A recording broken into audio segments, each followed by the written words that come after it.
This episode of Ladder Legacy is proudly sponsored by the Bedford Group Insurance, helping families and businesses protect what matters most. Whether it's coverage for your home, your family, your team, or your future, Bedford's got your back with the best reliable insurance solutions in Florida. Visit our website to learn more, bedfordinsurance.com. And now on to your episode. Hey everybody, this is Rudy Romero, the host of From Ladder to Legacy. I'm here today and I'm honored to sit down with Anita Patel, the CEO of Minerva Tech Group. As a woman-owned and diverse-driven technology advisor, her is a sourcing partner. Minerva Tech is helping organizations simplify IT, optimize procurement, and save millions while staying ahead of the innovation.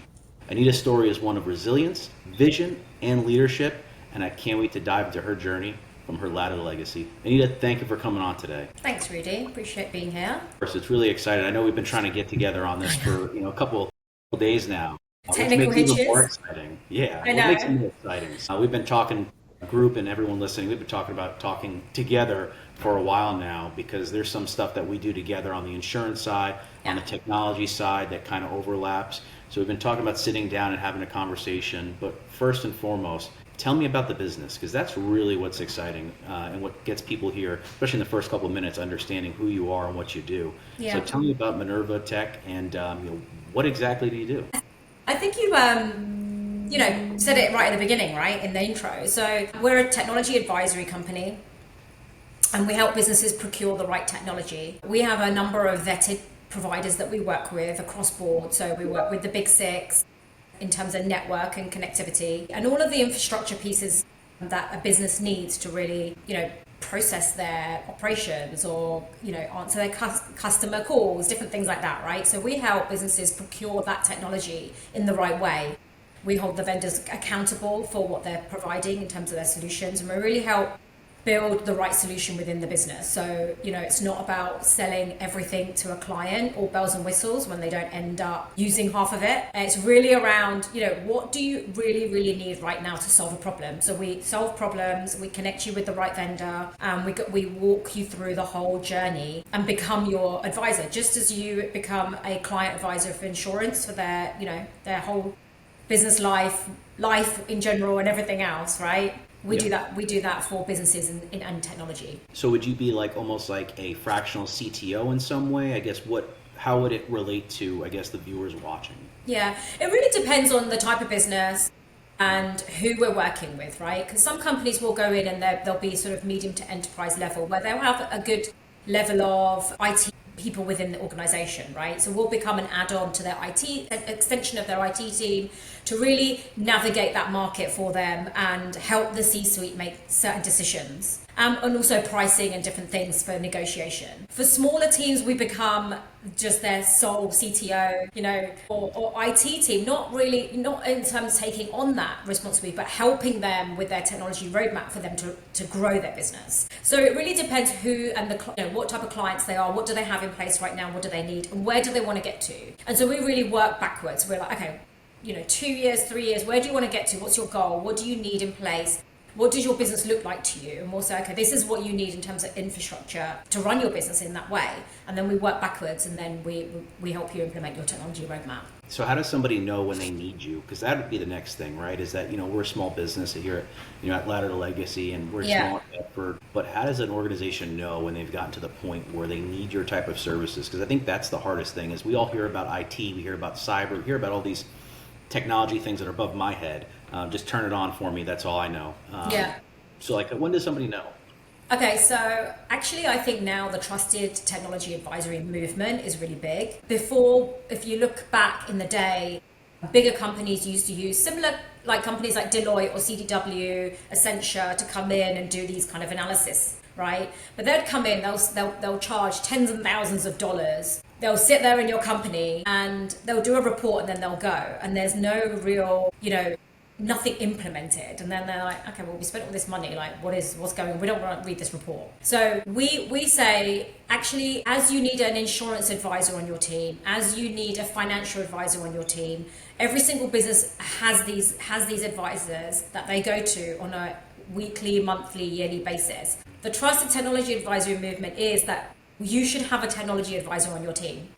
We become that go-to person to get to to have you understand what's happening in the market, because there's no way an IT team, doesn't matter if you're an enterprise company, that can understand as much as we do, the trusted advisors of what's happening in the market and what the vendors are providing right now to you, your competitors. So we come with user cases and we can do that. So I just say, as you have an insurance broker, as you have a financial advisor, as you have all these people on your team that you go to, you should always have a technology advisor. So, and I guess this is what the utility movement, right? After, Y2K, after the internet was considered a utility, right? Things have changed, right? That it's not just, hey, we need dial-up. I think AOL is actually getting rid of that. Getting rid of dial-up. It's crazy. I saw that the other day. I was like, okay, I didn't actually, I've been in the world of internet since it was born. Yep. So I've seen the evolution of everything. I've done fiber planning and network, like data center, everything. Right? And it's funny, when I saw that the other day, I was like, does anyone actually ever use dial-up? But they're getting rid of it, and it's,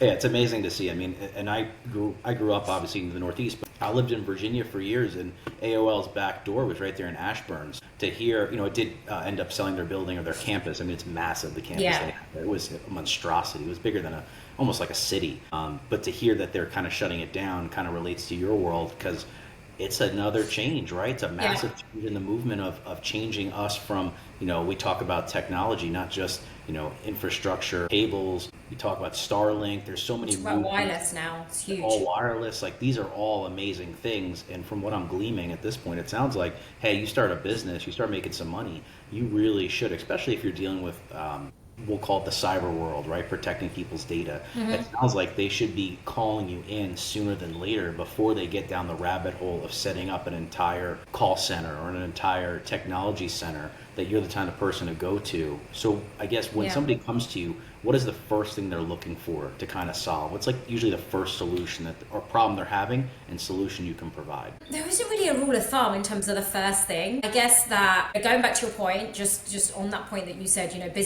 all businesses evolve now with technology. So there isn't any business that doesn't use technology right now to do anything.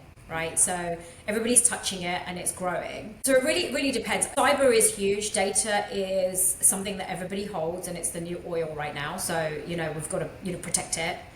And everyone's like, it's in the cloud. I'm like, yeah, it's in the cloud, but it's still your responsibility to hold your data and keep it secure and safe. Just because it's in the cloud doesn't mean it's safe. But really, it depends. When we go into a business, some clients will say, we just can't. We can't service all of our customers that are calling us. Right? How do we manage this? What do we do?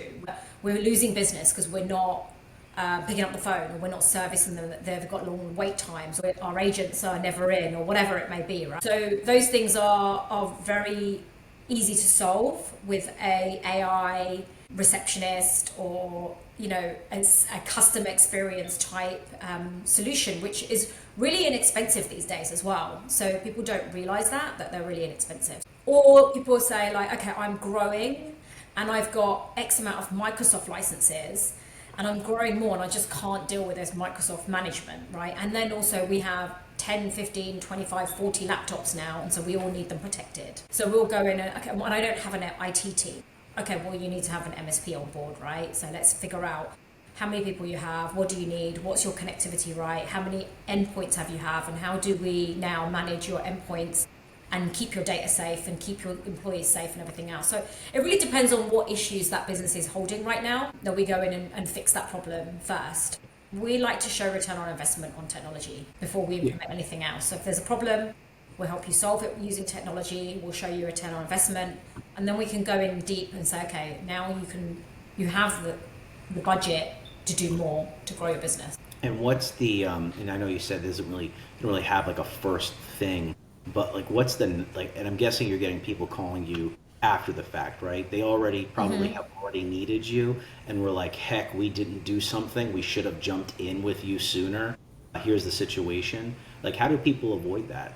How do they avoid that mousetrap? Because I'm guessing, just like bookkeeping for a small business owner gets behind, right? It's probably a similar situation. How do you kind of prevent that, other than just calling you earlier? What are some signs that these business owners can look out for? Yeah, we do audits. So we can look at what do you have in place, where is your data held, how is it traveling, what is it doing, and then we will do an audit, and that's complementary, and we can see where your vulnerabilities lie within your business, and we can work with you on those. And then the point that you brought up was how do we solve that? It's not if you get breached, it's when you get breached. If we're talking about cybersecurity, it's what do you do? Have that process in place that any of your employees know who to contact, right? What do you need to lock down? All of that continuity plan should be in place, right? So it's all about doing an audit, making sure that your vulnerabilities are tied up and secured and safe. Ongoing, like there are, depending on what industry, you do have HIPAA compliance and different PCI compliances and things like that as well, that you do need audits and you need certain things in place to be compliant and keep your data safe. And so how did your team implement that? So they get it and they do this wonderful audit. That's wonderful. It's a complimentary audit. Everyone should take advantage of that then. If you're only 11 minutes into this video, you should be able to tell us, hey, this is a free opportunity here, ladies and gentlemen. Like that's a massive value. I can't imagine, you probably put a number on it, or you probably do have a number on it, but that's wonderful. So after this situation, like implementation, what does that typically look like? How do you structure it? So once we do an audit, we'll know, we'll know what your vulnerabilities are. And then at that point, then we make sure, okay, depending on where you are in your business, what your budget is, how many people you have, how you want to grow, we'll bring in 2 or 3 different vendors that we think that are suited for you and your to solve your issue, and we'll go through the whole process for that vendor to come in and solve that problem, or help you with your IT related issues that you're having. So specifically, I don't do the work. But we have a team of solutions engineers, cybersecurity engineers, and all of those type of great solution people, engineers, that will come in and check and do an audit of like, what are you doing right now? What can you be doing that's better? These are the vendors that can help you with your budget and your solution. Let's go through the process. We'll do a demo. We'll make sure that you get the right pricing. We just help you make informed decisions around implementing that. And then also we work with you to, through the implementation as well. So we don't just leave. So we work through, we make sure that the vendor is doing what they say they're going to do. What you've signed up to, that's going to be implemented correctly. And everything's safe and everything's correctly done. Your billing's correct, all of those things as well. And then we do a post review as well. So we check in every 3 months, 6 months. How's it going? How many tickets have you had? What's happening? Do you know who to contact? Have you had any issues with the vendor? Do you need me to escalate anything? So I'm there the whole time with anything. And that's pretty much the process. So how does that differ from other competitors, we'll call it? We won't call anybody out, but just competitors in general. So how is that different? And how does two-part question, how does your background, because I'd love to get into that, kind of help you be more suited for this type of role so that you can find success for your clients? So how it differs is that I am not just one account manager, because if you go to a specific vendor, okay, you're going to be allocated an account manager, and they're just going to sell you that product and solution because that's all they have, right? And they have a quota, and so they want to fill their quota, and so they actually don't. I'm not going to say they don't care, but they come at it in a different way, right? Probably guaranteed, the stats show that account managers are only in roles for around 14 months. Okay, so wow. yeah. So you go to any organization, I don't think you'll have a long-time account manager that will work with you. The stats are they're there around 14 to 18 months, and then they're on to another role. Okay. Wow. So that is an issue within itself, because you're navigating, and now I spoke to this guy or gal, we went through the whole thing, now they're not there, now I've got to go through it with someone else, right? And by the time you've gone through everything as well, things are changing. So what we do is we close that gap of being quick. We don't hold a quota. We're not going to sell you all the bells and whistles. So that's the difference between us. And we're very vendor agnostic. Okay. So the we don't bring on we bring on who we think is good for you. So that's the difference. Second question, I think, what did you say? My experience. So my experience, like I said, I've been in the telecom world since the late 90s. So I worked with a lot of telecommunication companies out in the UK and across Europe and Asia Pac for many years. But I've worked with the operational side as well as like, I've never worked in sales. I've never done that whole piece before. So I've done a lot of project management, program management, operations, processes, lots of managing teams, lots of managing vendors as well within internally. So I feel like now what I'm doing, I really know how a business is run from book to bill, right? And so I bring that expertise along because I've been there in the thick of management, implementation, all of those things in my whole career of working in the corporate world. And so I really can understand from a business owner, what do you need and how do you want to work? And my big thing when I was working for big corporate companies and managing projects within an IT team was, I was like, when we did our first kickoff project for a project that needs to go live in like 8-10 months, there was only IT there, and I'm like, and then the CEO, and I was like, no, I need one person from every single department in this room right now. Like, I'm not going to release a product or a system that everybody's going to touch within this organization and only IT and the CEO are going to be here. I need the sales guys here because I want to understand what the customers are asking. I need like the marketing guys here because they need to understand what they need to do. It's not just an IT problem. It's a whole across the board thing that we need to work together with and get everybody, like, we don't work in silo anymore. So it's a more holistic approach to solving the problem where you're looking at each one of the, we'll call it the silos within an organization to bring them together so that all, I mean, a good example would be like Salesforce or Nextiva or Ring Central, right? They all kind of touch all departments. They're like the RT, right? But every department in some way, shape, or form is going to touch a funnel. They're going to use it. Yeah, absolutely. A phone call, right? Yeah. That makes total sense. I mean, so people don't do that now. I sound crazy for asking that, but is that something that just doesn't happen? Do you know, back in the day, they never did at all. It's changing now. You know, I think that now lessons are being learned, but some people don't do that because sometimes people are like that. It's IT's issue. Why is IT doing that? Well, you're like, well, everybody's using IT. It needs to be across the board. IT needs to sit right across the board. It can't be in the base. Like when I started my career, we were all in the basement. Nobody would talk to us. They're like IT, you know. It's like only if you have an issue. But yeah, we're rising above. We're getting. Well, you know, it's a ever-changing world now. You know that everybody uses IT. Before it was different because, you know, it was a lot more harder. Like we'd implement stuff in silo, but you'd see the consequences of that afterwards, right? Of course. Well, because they're not seeing cross-divisional performance. So you're not seeing the whole picture. You're not taking the totality of the circumstances into play. Yes. How do you really expect your IT team to be successful when they don't understand you have to send large files, which means you can't just send them in an email. You need to find another option to do that, right? Or if you're sending wires and not having some type of encryption like Barracuda or something more fun that you may have, you know, that makes perfect sense to me, but it's just crazy to think that people weren't thinking of that. They weren't. In big organizations, they weren't thinking of it.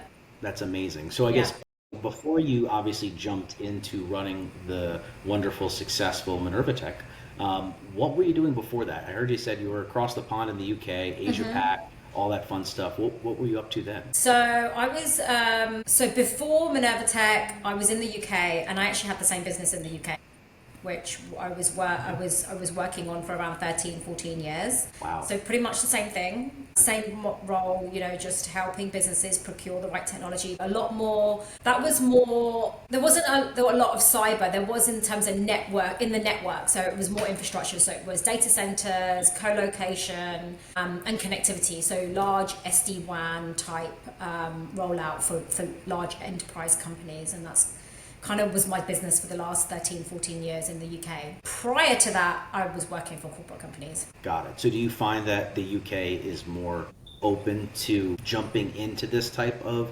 work as a trusted technology advisor than here in the US? Do you see any difference in that, or across the board, whether it be in Europe or like you said, Asia Pac or anywhere else?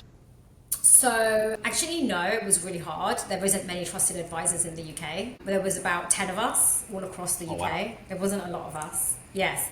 And there's no channel specifically for trusted advisors within the UK at all either. We were very much direct with vendors and things like that as well. Around in Europe, there was a lot more trusted advisors, and I think the model is a lot more open and companies are more open to using them. But in the UK, it was a little bit more difficult. Yeah, British people, we're a lot more reserved. We're kind of very different in terms of how we do business. But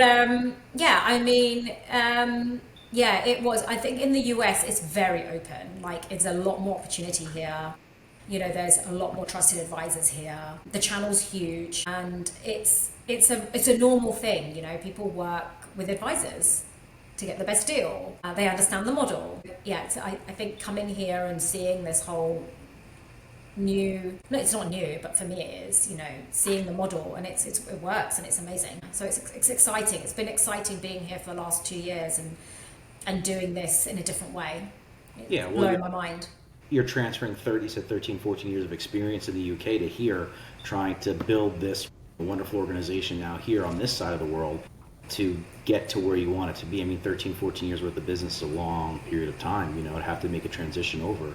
But you said before that you were in the corporate world. What were you doing corporately? What kind of ladders were you climbing? Oh my gosh, what kind of ladders was I climbing? I climbed quite a few ladders in the corporate world. So when I first started my career, I did a computer science degree in university. I was like one of the first people in my family to go to university.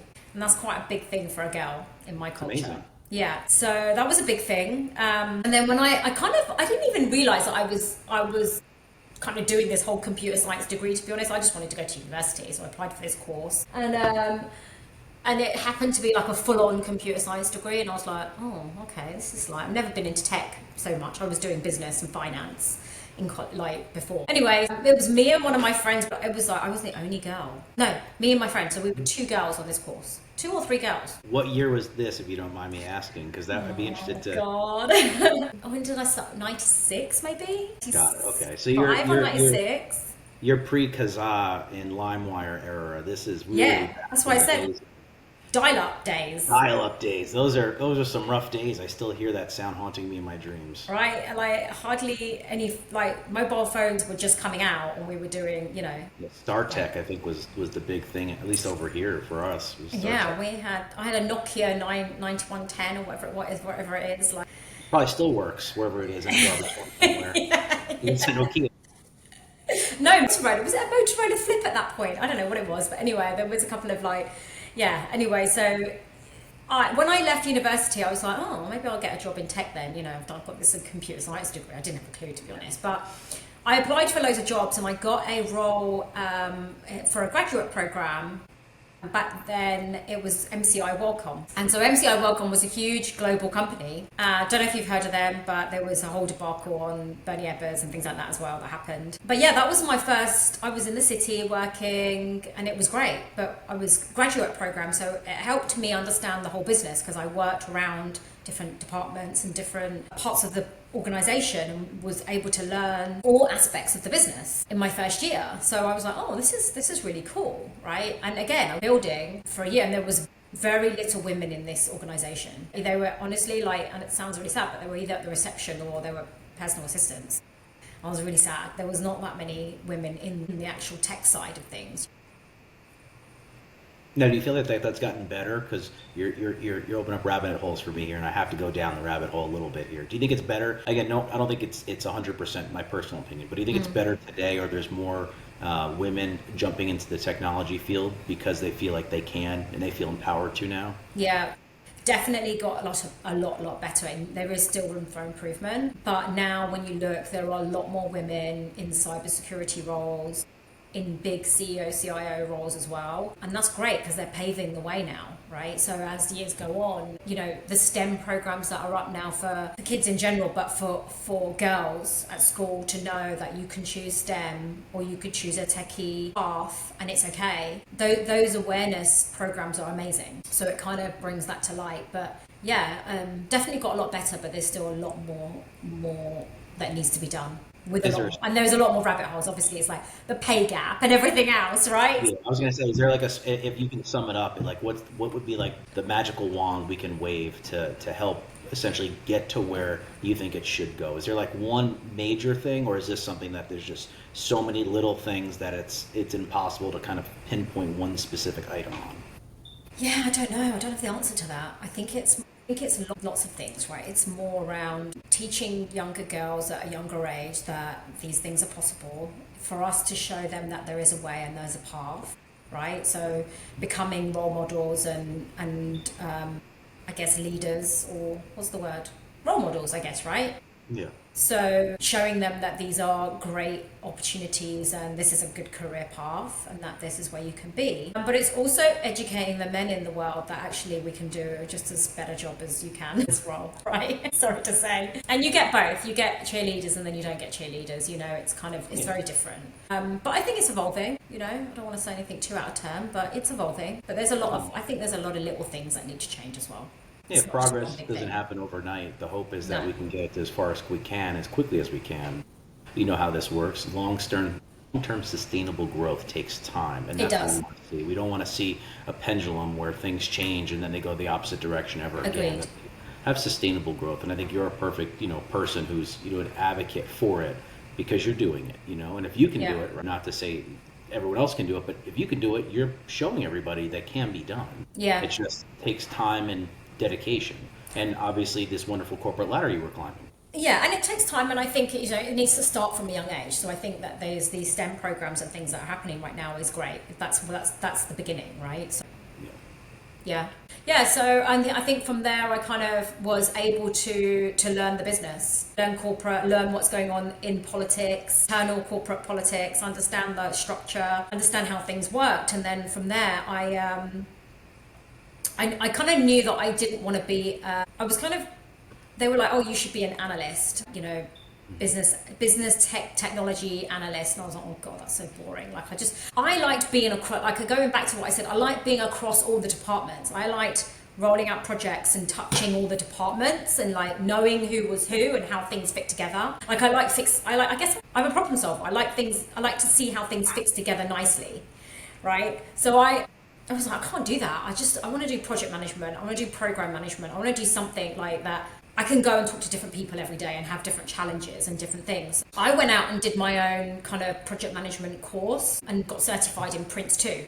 So I was like, the only way these people are going to take me seriously is if I get a Prince 2 certification. And they weren't going to, I didn't ask them. I was like, I'm just going to go out and do it. So I did that myself and I studied on, I got certified. And then I was like, okay, I'm Prince 2 certified now. You should give me a project to manage. I want to become a project manager. And it just all rolled on from there. But project management was great because, you have a really nice meaty project to manage. And then you have, it goes across team, whether it's a new product or a new, implementation or whatever it may be. But I learned a lot from that. And it was really eye-opening to think that, when you work in these big enterprise companies, things are all lovely. It looks all lovely and fluffy from the outside, but it's not. And you're always firefighting on the inside. Are you saying it's not as easy as it sounds, that it's not that it's always better at a corporation? No. Yeah. So I learned a lot. It was a big eye-opener for me in terms of the politics of it all, right? Yep. But the other thing that I had to firefight a lot, I was like an only woman, I was short and Asian, and it was tough, right? So I had to go in, I power dress every day, wear the highest of heels every day, to get seen and noticed and do an outstanding job, better than anyone, to be able to get another project. And the firefighting was always consistent all the time. You're like, oh my God, I'm exhausted. So I did a couple of years of that, and then I was like, oh my God, I just can't, I don't know if I can do this. This is a lot, right? And so I ended up being a contractor. And so I was like, I'm going to contract. I'm going to go in to a business. And they were still all telco companies. So I worked for B Sky B, and actually did a stint. Well, it wasn't telco company. It was Royal British Legion. And then a couple of other companies, but I just went in as program manager, managing projects. So it was really nice for me because one, the pay was a lot more, but two, you could go in and you'll be taken a lot more seriously because you are a contracted project manager for this program, and they really want this project delivered. So it's high focus, but you're out of all the politics because you're not an employee. You're just there for a short amount of time, right? So I wasn't getting entangled in all the politics. I could just turn up, say, and do whatever I needed to do to get this project done, pull in whoever I needed to pull in from the business and get shit done, basically. And that was like, I love that. And so I did that for a good few years, and I really enjoyed it. Yeah. So how does that differ, I guess, from today? Because you're in every part and piece of it, you don't get to enjoy so much proper project management, I'm sure, today, but I'm sure you're still doing it. How do you or your team kind of mirror that corporate essence of getting the job done, but also, say, boutique style, like, Bedford is, where we're not this multinational conglomerate, but we're also able to help people from small to large size businesses. Yeah. How do you blend it all together to make it your version of work?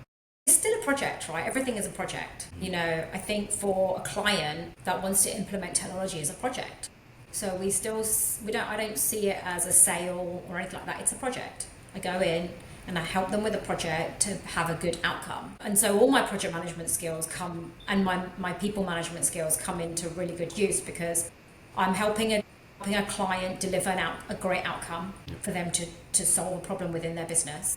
Right? And then I'm managing the vendor and their people to do the right job for my client. So I feel like all of my skills that I've created in the last, learned in the last however many years, really, I can use them a lot, or I just have them and they just happen naturally now for me, I guess. So I don't even know I'm doing it.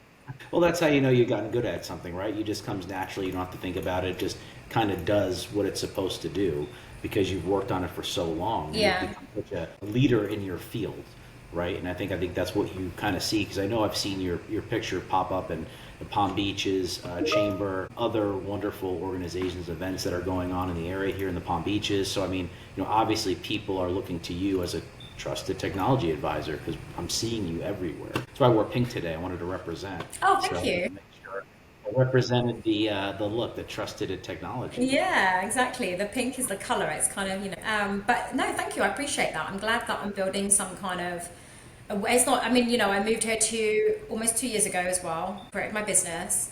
And it's not easy starting in a new country.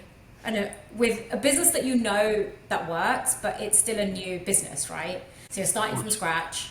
And I didn't really know anyone here when I came here. So it's around building that awareness and educating people about why they should trust and use me, and have me on their team. But no, thanks to people like you and other people. I've met some really great people in the last 2 years. It's been incredible. Like, just being in this community, I think that being part of the chambers and being part of other groups that we're both part of as well, I think they are really, they're just great people to be as friends as well as colleagues and different things. Yeah.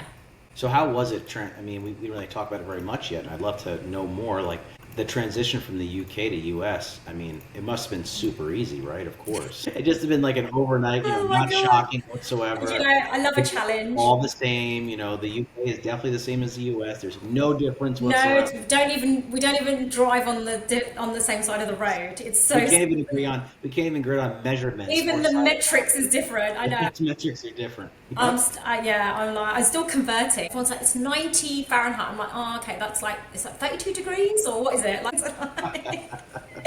oh dear. And that's like gallons and liters. I'm like, oh my God, I just can't figure this out. Yeah, I think at some point we get on the same side of the rest of the world, but I don't see it happening. But you would think at some point we would just start teaching it in school. But right? Even when I was in school, we didn't look at anything. I mean, the only time I ever talked about anything outside of the U.S. standard was in the police academy, and it wasn't for anything good. We started talking about measurements then, but other than that, I never learned them anywhere else, and it's amazing to see the rest of the world. I mean, like you said, the same thing about driving the other side of the road. Yeah. So how was the transition? I mean, 2 years now. I mean, yeah. You're an American now, right? Does it feel like it? It feels longer. I mean, look, my family moved here in early 2000s, so they've been here for a long time. So I've been coming back and forth West Palm for 20 years.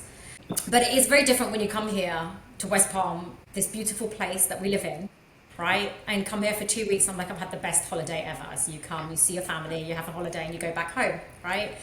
And then eventually when you move here, you're like, okay, it's not so, it's beautiful. Don't get me wrong. It's We live in the most serene place where you don't feel like, I think I work more hours than I've ever worked before, but I don't feel like I work that many hours. It's just I can't explain it. I just can't explain it.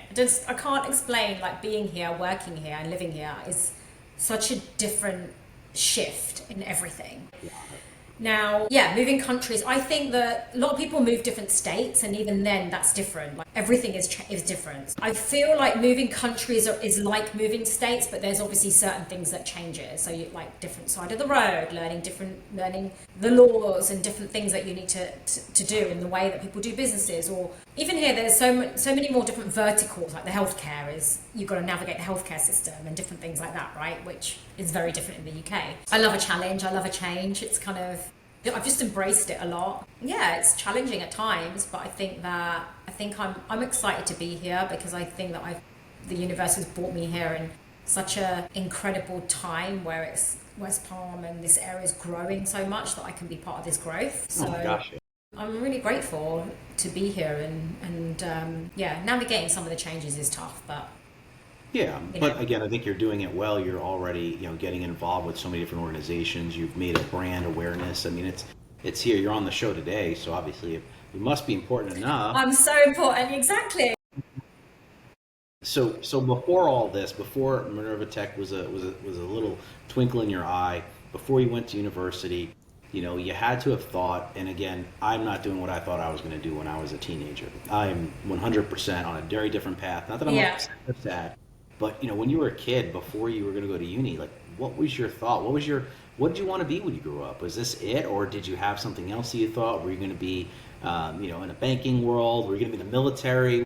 Compared to where you are today? Oh my God, that's such an interesting question. You just triggered something in my head. It's so weird. So it's funny because I grew up in a very strict Indian community, and my culture, women are taught to grow up, get married, and look after their husbands and their families. So that's why I was the only first person to go to university, and I didn't know what I wanted to do. There was a couple of times I remember once I was younger, I said to my dad, "I want to be an air stewardess." He's like, "You are never going to be an air stewardess." I was like, I know I'm too short. I'm like 4'11", right? Never. No one's ever going to. I'm never going to be able to do it. But that was like, okay, all right. I've never had these like thoughts in my head about what I wanted to do when I was older, when I was younger. Like it's really weird, right? But when I was packing up my house, and I don't remember this. It was only literally 2 years ago when I was packing up my house in the UK to come here. We have this thing when you're 16 and you're moving on to college, or I can't remember what it is, 16 or 17, you have this thing called the National Achievement Folder. It's like this red folder. Everybody in my age in the UK must have it. And you write these little, I've still got it. I kept it. I was like, what the heck is happening here? I was reading it, and it had these little things that I'd wrote about what I want to do or what I aspire to be, or whatever. I do not remember writing this at all, but I wrote it when I was probably about 16 or 17. Do you know what I wrote on there? Tell me. I wrote on there that I want to be an IT consultant. Really? Yeah. Okay. And it's really because when I went to university, I honestly didn't have any, people go to university to do computer science because they love tech. But prior to that, I didn't even have a clue about tech. I just went because that's the course that I got on. And I was like, I need to go to university. I just want to get on a course. So I got onto this, I don't know how I got onto this computer science degree, but I did. Probably because I was a female and they were like, yeah, let's have a couple of females on there. And because I applied, they were like, let's just get her on, But it's funny because I never did. But when I read this 2 years, when I was packing up my house and I read it, I was like, that's so weird that I wrote that when I was 16. And I don't even recall writing it, to be honest, but I did write it. That's so amazing. Bizarre. It was almost like it was kind of nestled in your brain from years ago about something you were going to do. And that's pretty cool. I would say that's pretty cool. That's one of those things I'd say, save in a little frame or something that, I need to dig it out again and read it again to myself, because I think I need to read it again. That's a little affirmation from when you were younger definitely puts you in the right trajectory. That's pretty amazing to think that. Yeah. And since you've now gone through all of that, since teenager to uni to corporate world to having your own place in the UK to your own thing in the US now, do you feel like you were on the right trajectory? Is this the right path for you, that you've decided, I found this modicum of success that's enlightened me and really invigorated me, And is this something that you can't wait to do every morning? And as a business owner, we all wake up in the morning worried about the 3,000 messages we're about to walk into, like all the ones I'm getting on my other screen over here from people saying, me "Oh my too. gosh, I did something," right? But what is it? Is it that 16-year-old you that knew what she wanted to do that just magically ended up getting to that path? What provides you with that everyday, hey, I want to get up and get the job done? I think there's a lot to that. I believe that, always do what you enjoy doing, right? And when I came here, I did think about other things. I was like, what could I do? Should I buy a franchise, or should I have a cleaning company? And I was like, oh my God, I can't do this. This is not me, And I think I always feel like I know IT, or I'm a people person and I'm a problem solver. And that's what I thrive for. I love it. And I love learning. I love learning about people and people's businesses and meeting new people. And I think technology is like being a doctor. You never stop learning. There's always something new on the market that you need to learn about, or there's always research that you need to do. And I love that growth. And I think that as an entrepreneur or a business person, that if you do something that you really, really enjoy, and that you're growing your mind consistently, you're just never having a problem, right? You're just going to get up and know that you're enjoying what you're doing, and you're just going to reach your goals at some point because you're mentally stimulated, if that makes sense, I guess. No, Does that answer your question? Yeah. Yeah, no, it makes perfect sense. I mean, that's what's exciting about, the things I'm up to other than dry cleaning is not that exciting. But, when it comes to insurance, at least in the home building world or the construction world, every day is a different day. Yeah. Laws change every single day. There's paperwork that I never knew existed 3 days later because, you just add that to it, right? Or there's a new regulation that comes out that changes the way we used to do business. You have to constantly be learning. It's an environment in which you just never stop figuring out the next solution for yourself or for a client, and it makes it fun. It makes it part of the, I call it embracing the suck, right? Because not every day is going to be a perfect day. There's going to be days where, and we talked about it, it's not if you have a breach, it's when, right? When. Because the world of cyber, you're going to have a concern at some point, and having someone like yourself or having a solution-oriented person to solve your problems is so invaluable, especially in the job market or the job world we live in today, which has been magnified in the state of Florida, where I think we, and again, I'll speak for myself and let you kind of speak for your side of the world, but it has been difficult to find people. It's difficult to find that the people who have a sense of urgency, who truly want to do the right thing for the right reasons at the right time. So it's I think to everybody watching, to have somebody like yourself, it's a blessing that you have somebody who would care so much to be so enthralled in the business. And again, since 16 years old, everybody who wanted to be a person, right? I just keep saying it because I did not want to be an insurance person when I was 16. So I could definitely say that was, I wanted to have guns and dogs and all that fun stuff. To be honest, I don't even know at 16 whether I knew what an IT consultant was. I don't even know where that came from. Honestly, it was, bizarre. Probably a small commercial when you logged into AOL for the first time and it said you got mail. Maybe it was like a little spam or junk mail about it. I'm going to have to look at when AOL was established. I don't even know, when I was 16, were they established? I can't even remember. How weird is it? May 24th of 1985. Made me look. Okay, yep. 1985. I don't know how old I was then. Probably around 77, 67. Yeah, they started I was about 10, 11, so probably, maybe. So they started their gateway services in March of 94. So okay, it sounds right, like, so again, it sounds like it's right around that time frame where some subliminal message in my head. Yeah. This kind of thing. It's maybe I just had an eye for it. But how bizarre. But I also think it's around routine and consistency, right? So, I think to build a business and to be successful is you have to be disciplined and have routine and consistency. You've got to show up every day, right? And I love a routine. Love a routine. I'm very disciplined in things that I do as well. So I think that's helped me a lot. Yeah, that helps for what you do, though. I mean, what you're doing is something that requires it. You're not, like you said, you're not selling, right? The sales positions are very all over the place. You just never know. You could be reading something, you may have to jump into a call, you may have to drive somewhere. It's very different than what you're talking about, where you need routines, you need systems, you need ways to make sure that you're checking each box every single time the same way, because success is measured by performance, and your performance is measured by the work ethic and the work you put into it. Yeah, agreed. Yeah, definitely. So when you're building this business, I guess, what have been like some of the biggest, obviously coming to from the UK, big thing. You said women in the tech world, big thing. Mm-hmm. What other trials and tribulations have you had to gone through as a business owner that have kind of tested your resolve in the market? Here in the US? Yeah, in the US. I think really just learning about the different compliances and things like that. Those things are new to me. Learning about the different vertical, like especially the healthcare vertical is huge here, right? Mm-hmm. So it's been a big learning curve around the way that organizations work or the compliances and, and in the insurance world, right? The insurance world is huge here. We're not fixated on insurance in the UK at all. There is insurance, but it's not huge. Or even the legal industry, like law, is huge here. Although it's huge in the UK, we don't sue a lot. There's not a suing culture there.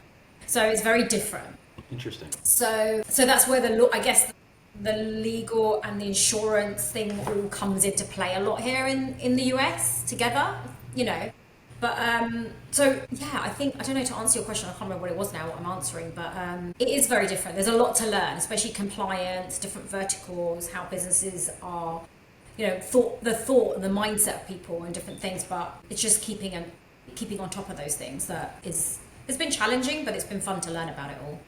Yeah, so it sounds, again, it's like anything else, right? The trials and tribulations could be inside business, it could be outside business, it could be employees, it could be whatever. It sounds like for you've had to overcome the challenges because you've already been a successful, business leader. You're just dealing with the trials and tribulations of what you're dealing with here in the States versus overseas, which I guess it does make a lot of sense because there is differences. You may be connected by some cables underground or some magical satellite that beams things from above called the cloud. That's not secure, everybody. You heard of it. Yeah, cloud is not secure, yeah.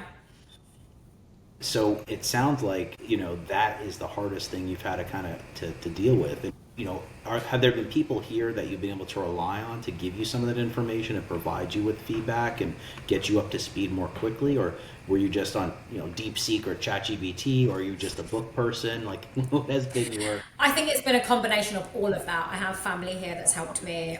I've built great relationships here, like you and other people that have helped me along the way and connected me with the right people. It is really around speaking to people and learning about the different things and learning about different sectors and really connecting. I'm a people person. I love connecting and talking, and so that's where I learn the most. I love reading and podcasts and different things as well. I think there's never enough meeting people and connecting people and learning from people, right? That's something that you just can't get from a book. Agreed. And there's no replacement for sitting down and having conversations with people. It's something that I think we all missed during COVID. And now that it's back, I feel like it was slow to get back, but just as long as it took for, it's so funny we still talk about it after, 4 years or so, but it takes just as long to have talked about something that we all went through to transition back to where things were prior to that.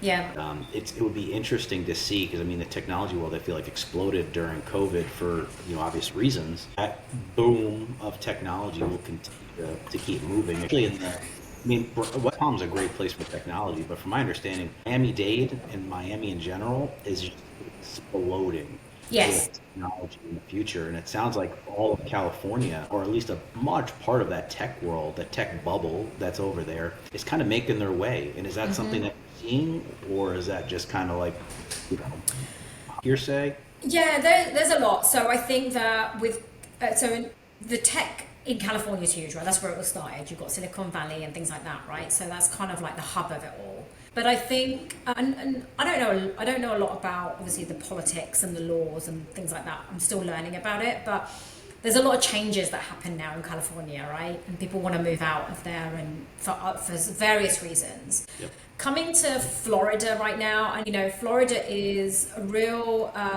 dark horse right now, and I think that in the next few years we'll see a lot of change in terms of the tech community. So I think now what I'm seeing is that, yes, Miami down there's a lot of startups and a lot of tech community and things happening down there. And it's slowly coming up north into West Palm. And there's, I think right now, like from Related Ross, Steve Ross, he's doing some big accelerator program now for tech companies. Like there's lots of investment going in, or lots of different, like the chamber and things like that, trying to build more awareness. And even me, I'm working with a couple of people trying to build more like tech meetups and things like that. So, and I think slowly Florida will become a little mini hub of Silicon Valley, right?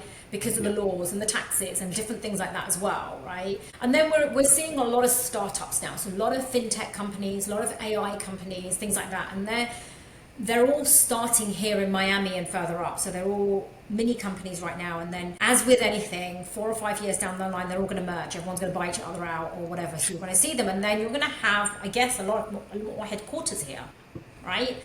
Yep. So it takes time, but I do see Florida and South Florida becoming a little bit and one of the major tech hubs in the next few years. Yeah, especially absolutely. the access to Latin America. I think that's, yes, absolutely. I realized at first when I was with one of the other national home builders that start with an R and ends with an N. I had spoken to them about it, and Duracell had opened up a location in the same building we were in, and I had a conversation about it with them, and I said, hey, what are you guys doing here? And they're like, well, we're essentially, and this was, what is it? We're in 2025, so at least 10 years ago at this point now. And they had told me, hey, yeah, we're looking to open up a massive division here because of Latin America. Yeah, and it's the big gateway. It's such a gateway because MIA, the airport, is so readily accessible. And I had no idea. For $200 round trip, you can go to Colombia. Yeah. From MIA to really cheap. Yeah, and also Miami Airport is being expanded as well for that reason. I think there's a lot of business now happening to and from, right? From LATAM back to here and back in, and you're right, it's the main gateway. So there's going to be a lot of opportunity there as well. So yeah, I do think South Florida is going to be a mini tech hub, Silicon Valley type place in 5 years time, in 10 years time. It's going to grow.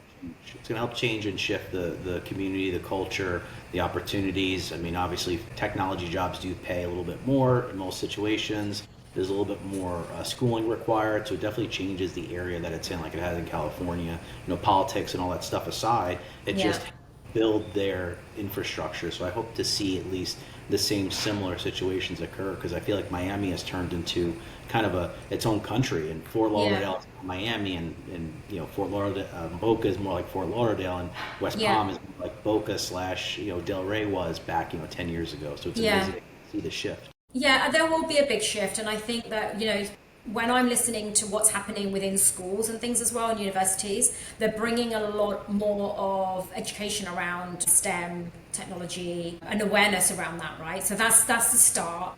And then also, oh my God, what's it called? Vanderbilt's coming. Yep, that's going to be huge. That's huge, right? And then also, there's so much now in terms of the Wall Street South. So that will bring a lot more fintech companies as well in terms of financial and fintech and things like that. I represent in the insurance side a large PE group out of Canada that moved down here, big enough to say they're big enough. It was amazing to kind of hear their 10 cents about Canada's own situation that they got going on up there. Right. I know nothing about Canada's political world, so I'll leave it there.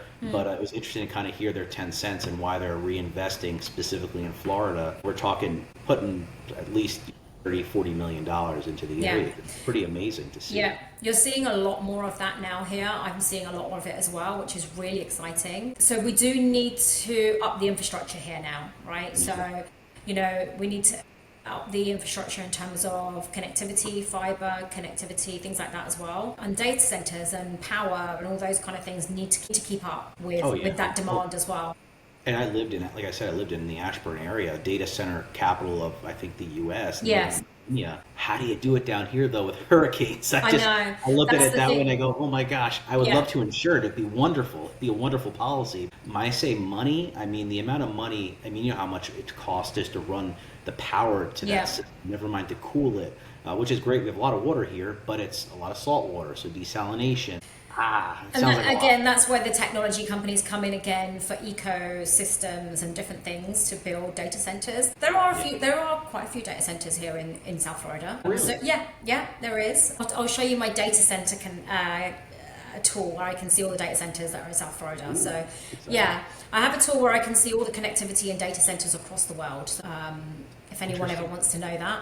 Yeah, they're around 16 or 17, the bigger data center companies. So Flexential, Equinix, Rackspace, TierPoint, those guys. So they all have a presence around in South Florida as well. So I had no idea. That's really interesting. Yeah.